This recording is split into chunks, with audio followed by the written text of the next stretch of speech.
દહેગામ તાલુકાની કે જ્યાં ઝાંક ગામે આવેલી જે.એમ. દેસાઈ સ્કૂલની હોસ્ટેલના વિદ્યાર્થીઓને થઈ છે ફૂડ પોઈઝનિંગની અસર। ભોજન ગ્રહણ કર્યા બાદ શંકાસ્પદ રીતે ફૂડ પોઈઝનિંગ જેવી અસર વર્તાતા 150 જેટલા બાળકોની તબિયત લથડી, જેથી તમામ વિદ્યાર્થીઓને સિવિલ હોસ્પિટલમાં સારવાર અર્થે ખસેડવામાં આવ્યા। આ ઘટનાની જાણ થતાની સાથે જ કલેક્ટર પણ હોસ્પિટલ ખાતે દોડી આવ્યા હતા। કલેક્ટર દ્વારા તમામ વિદ્યાર્થીઓની મુલાકાત લેવામાં આવી અને વિદ્યાર્થીઓના ખબર અંતર પૂછવામાં આવ્યા હતા।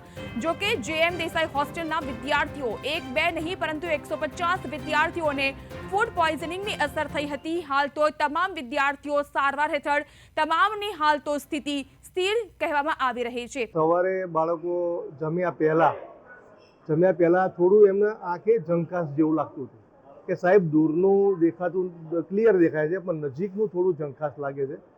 એટલે અમે જે અમારા વડીલ છે, જે બાપુ છે, એમને વાત કરી કે બાપુ આ રીતનો થોડો પ્રોબ્લેમ 4-5 છોકરાને થયો છે, તો આપણે તો કે એના અમારા બાજુમાં જે હેલ્થ સેન્ટર છે ત્યાંથી અમે ડૉક્ટરને બોલાવ્યા કે ભાઈ ચેક કરી લઈએ આપણે।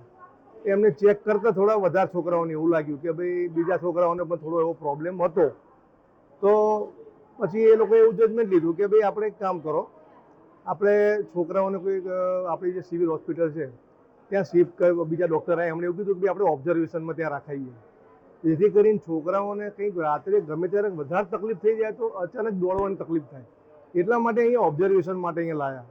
આરોગ્ય વિભાગના જાણમાં આવ્યું એવા તરત જ મેડિકલ ટીમ આપણી ગાંધીનગર GMERS માંથી પણ મોકલી આપી છે।